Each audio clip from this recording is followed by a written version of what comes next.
Hello everyone, the विजय अकॅडमीवरती तुम्हा सर्वांचं स्वागत आहे. तर आपण डी-एस-एची जी सीरीज चालू केलेली आहे त्याचं बेसिक्स आणि जे रिकर्शनचा कन्सेप्ट होता त्याचं बेसिक बघितलेलं आहे. तर आजच्या व्हिडिओमध्ये आपण डी-एस-एचं जे फाउंडेशन किंवा बेसिक्स आहे त्याच्यामध्ये रिकर्शनचा जो टॉपिक आहे त्याच्या ॲडव्हान्समध्ये जाणार आहोत. तर त्याच्या ॲडव्हान्समध्ये आपल्याला काय काय शिकायचं आहे किंवा काय काय कन्सेप्ट आहेत ते सगळे आपण बघणार आहोत वन बाय वन. तर व्हिडिओ पूर्ण बघा आणि तुमच्या मित्रांसोबत नक्की शेअर करा. तर रिकर्शनच्या ॲडव्हान्समध्ये आपण बघू शकतो की तिथे मेन तुमचे दोन टॉपिक येतात. तर सगळ्यात पहिला टॉपिक येतो रिकर्शनचे टाईप्स कोणकोणते आहेत ते आपल्याला सगळे डिफरंट वेज किंवा फंक्शन्स वगैरे जे असतात ते सगळे आपल्याला बघायचे आहेत. आणि त्याच्यामध्ये एक सगळ्यात मेन टाईप येतो तो आहे टेल रिकर्शन म्हणून. तर हा सगळ्यात इम्पॉर्टंट आणि स्पेशल टाईप आहे आपल्या रिकर्शनचा. तर याला आपल्याला डिटेलमध्ये थोडंसं समजून घ्यायचं आहे. तर सगळ्यात पहिले टाईप्स बघायचे झाले तर रिकर्शनचे टोटल 5 टाईप आहेत. तर हे वन बाय वन आपण प्रत्येक व्हिडिओमध्ये सेपरेटली घेणार आहोत. तर सगळ्यात पहिले आपल्याला डायरेक्ट रिकर्शन म्हणून हा टॉपिक आपल्याला सगळ्यात पहिले शिकायचा आहे. तर डायरेक्ट रिकर्शन काय राहतं त्याच्याबद्दल आपण बघून घेऊयात. Direct recursion is a type of recursion where a function call itself directly. तर डायरेक्ट रिकर्शन एक असा टाईप आहे रिकर्शनचा जो काय करतो फंक्शनला स्वतःला कॉल करतो डायरेक्टली, म्हणजे डायरेक्ट कॉल करतो. तर त्याच्यामध्ये सिम्पलमध्ये बघायचं झालं तर the same function calls it self again and again until stopping condition is reach. आता तुम्हाला माहिती पाहिजे की स्टॉपिंग कंडिशन काय राहते. तर स्टॉपिंग कंडिशन म्हणजेच बेस केस राहतो आपला. तर मागच्या व्हिडिओजमध्ये आपण बघितलं की बेस केस म्हणजेच काय की जिथे आपलं फंक्शन स्टॉप होईल त्यालाच आपण स्टॉपिंग कंडिशन असं बोलतो. तर आपला जे फंक्शन आहे ते स्वतःला कॉल करेल आणि असं कॉल करत राहील जोपर्यंत की स्टॉपिंग कंडिशन आपल्याला भेटत नाही. तर यालाच आपण डायरेक्ट रिकर्शन असं बोलतो की जे फंक्शन आहे आपलं ते स्वतःलाच कॉल करत राहील. जसं की एक्झाम्पलमध्ये बघायचं झालं तर फंक्शन ए आहे आपल्याकडे आणि तेच फंक्शन ए जोपर्यंत कॉल करत राहील तोपर्यंत त्याला बेस कंडिशन भेटणार नाही. तर तो स्वतःलाच कॉल करत राहील लूपमध्ये. The function name remains the same every time आणि फंक्शनचं जे नेम असेल ते पण एव्हरी टाईम सेम असेल आपल्या कोडमध्ये. तर अशा प्रकारे डायरेक्ट रिकर्शन हे काम करतं. त्यानंतर स्ट्रक्चर बघायचं झालं तर डायरेक्ट रिकर्शनमध्ये दोन इम्पॉर्टंट पार्ट येतात. सगळ्यात पहिला म्हणजे बेस केस, म्हणजेच काय की तुमची स्टॉपिंग कंडिशन जिथे फंक्शन स्टॉप होईल. आणि जर स्टॉपिंग कंडिशन नसेल तर तुमचं जे फंक्शन आहे ते लूपमध्ये चालेल आणि फॉरएव्हर रन करत राहील, फंक्शनला कॉल करत राहील. त्यानंतर दुसरा जो पार्ट येतो तो आहे रिकर्सिव्ह कॉल. रिकर्सिव्ह कॉलमध्ये आपलं जे फंक्शन असतं ते स्वतःला कॉल करत असतं, मग ते किती वेळा असो, जोपर्यंत स्टॉपिंग कंडिशन येत नाही तोपर्यंत. तर असे दोन पार्ट येतात डायरेक्ट रिकर्शनमध्ये. आणि याचं एक्झाम्पल बघायचं झालं तर तुम्ही इथे पायथॉनमध्ये बघू शकता की प्रिंट नंबर्स फ्रॉम 5 to 1. जर आपल्याला 5 ते 1 पर्यंत जर नंबर प्रिंट करायचे असतील तर आपण याचा यूज करतो डायरेक्ट रिकर्शनचा. तर इथे कोडमध्ये तुम्ही बघू शकता सगळ्यात पहिले आपण एक फंक्शन डिफाईन केलं आहे डेफ आणि त्या फंक्शनला नाव दिलेलं आहे काउंट डाऊन. तर काउंट डाऊनमध्ये आपण एक व्हॅल्यू घेतलेली आहे यन. तर यन काही पण असू शकते. तर आपल्याला काय करायचं आहे 5 to 1 पर्यंत आपल्याला प्रिंट करायचे आहेत नंबर्स.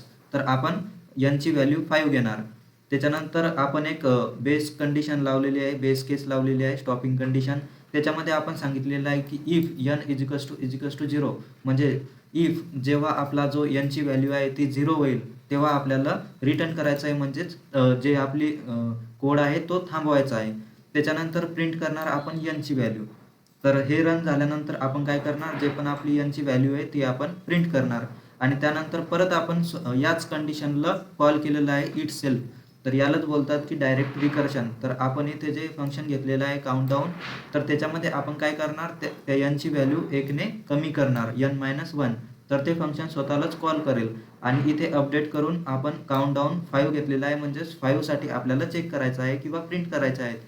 तर हे काय करणार, सगळ्यात पहिले तुमचा जो 5 असेल तो इथे येईल.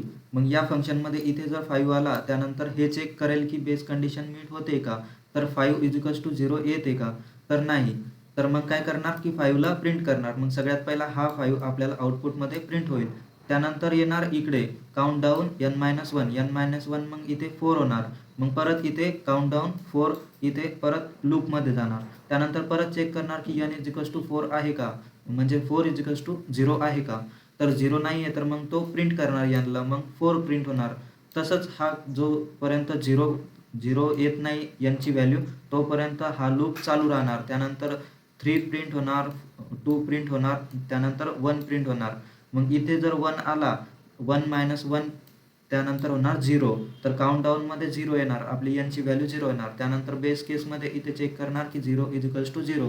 तर इथे 0 आलेला आहे तर मग आपला जो कोड असेल तो स्टॉप होणार. तर अशा प्रकारे तुमचं जे डायरेक्ट रिकर्जन असतं ते आपण याच्यामध्ये यूज करतो. Print numbers from 5 to 1. तर हे एकदा तुम्हाला पायथॉनमध्ये एकदा रन करून दाखवतो. तर तुम्हाला VS कोडमध्ये जायचं आहे. VS कोडमध्ये येऊन तुम्हाला इथे फाईलवरती जाऊन न्यू फाईल क्रिएट करून घ्यायची आहे. तर न्यू फाईल आपण क्रिएट करणार, समजा प्रिंट नंबर्स आणि .py या एक्सटेन्शनने आपण त्याला सेव्ह करणार. तर सेव्ह करून घ्यायची आहे ती फाईल. त्यानंतर इथे तुम्हाला तुमचा जो कोड आहे तो इथे तुम्हाला लिहायचा आहे. तर इथे तुम्ही कोड लिहिला तर सगळ्यात पहिले तुम्हाला काय करायचं आहे, इथे डेफ फंक्शन आपण डिफाईन केलं आहे, त्यामध्ये काउंटडाऊन हे नेम दिलेलं आहे आणि यांची इथे व्हॅल्यूज देणार आहे आपण. तर n घेतलेला आहे. त्यानंतर बेस कंडिशन दिलेली आहे आपली, stopping condition n is to 0. तर इथे यांची व्हॅल्यू 0 झाली तर तो काय करणार, आपल्या जे पण रिकर्सिव्ह फंक्शन असेल त्याला स्टॉप करणार. त्यानंतर प्रिंट करणार आपण nला आणि n मधून 1 मायनस करणार नेक्स्ट आपल्या रिकर्सिव्ह फंक्शनसाठी, जोपर्यंत आपली जी व्हॅल्यू आहे ती 0 पर्यंत जात नाही. तर आपल्याला 5 पासून ते 1 पर्यंतचे जे नंबर आहेत ते आपल्याला प्रिंट करायचे आहेत. तर जेव्हा आपण 0 येईल तेव्हा आपण लूपला थांबवणार आणि 5 पासून तर 1 पर्यंत ते प्रिंट करून देणार पूर्ण नंबर्स. तर असा कोड आपल्याला पायथॉनमध्ये लिहायचा आहे. त्यानंतर रनवरती जाऊन आपल्याला इथे प्रोग्रामला रन करायचा आहे. तर तुम्ही इथे बघू शकता की खाली आपले जे पण नंबर्स असेल ते इथे प्रिंट झालेले आहे 5 पासून तर 1 पर्यंत. तर अशा प्रकारे जे तुमचं डायरेक्ट रिकर्शन असतं ते वर्क करतं. तर काही कॅरेक्टरिस्टिक आहेत डायरेक्ट रिकर्शनचे. Only one function is involve. कोणतं पण एक फंक्शनच इथे स्वतःला कॉल करत राहतं. त्यानंतर the function calls itself directly. तर ते डायरेक्टली कॉल करत राहतं स्वतःच्या लूपमध्ये. त्यानंतर a base case is required to stop recursion. रिकर्शनला स्टॉप करण्यासाठी बेस केस दिलेली असते आपण कोडमध्ये. त्यानंतर it is a simplest and most common type of recursion. तर हा एक सिम्पल आणि मोस्ट कॉमनली यूज केल्या जाणारा रिकर्शनचा टाईप आहे. त्यानंतर ॲडव्हान्टेजेस बघू शकता की easy to write for recursive problem. जे तुमचे रिकर्सिव्ह प्रॉब्लेम असतात जसं की नंबर्स प्रिंट करायचे किंवा त्यानंतर फॅक्टोरियलचे झाले, तर अशा प्रॉब्लेमसाठी आपण याला यूज करत असतो. त्यानंतर code is short and clean. याचा कोड एकदम शॉर्ट असतो आणि क्लीन असतो. त्यानंतर मेक्स प्रॉब्लेम लाईक असे जे प्रॉब्लेम्स राहतात तुमचे रिकर्शनचे जसं की फॅक्टोरियल, फॅबोनाची सिरीज झाली, ट्री ट्रॅव्हल्स झाले, तर याच्यासाठी हा इझी जातो. त्यानंतर डिसएडव्हान्टेजेस काय काय आहे की एक्स्ट्रा मेमरी यूज करतो because each function call is stored on call stack. तर स्टॅकमध्ये आपण ते सगळे फंक्शन जे असतात ते स्टोअर केले जातात. तर याच्यामध्ये एक्स्ट्रा मेमरी लागू शकते जेवढे ते कॉल करेल स्वतःला. Too many recursive calls can cause recursion error in Python. तर पायथॉनमध्ये जेव्हा आपण रिकर्सिव्ह कॉल्स देत असतो तर ते जास्त जर झाले तर त्याच्यामध्ये रिकर्शन एरर हा एरर येऊ शकतो. Sometimes slower than and iterative solution. तर तुमचे जे इटरेटिव्ह लूप्स असतात, फॉर लूप झालं, व्हाईल लूप झालं, तर या लूपसाठी हे रिकर्शनचं जे टाईप आहे हा टाईप थोडासा स्लो असू शकतो. तर हे झाले advantages and disadvantages of direct recursion. तर पुढच्या व्हिडिओमध्ये आपण जो दुसरा टाईप आहे तो बघणार आहोत. तर तुमच्या मित्रांसोबत व्हिडिओला नक्कीच शेअर करा, लाईक करायला विसरू नका आणि नवीन असाल तर सबस्क्राईब करायला विसरू नका. तर भेटूयात पुढच्या व्हिडिओमध्ये.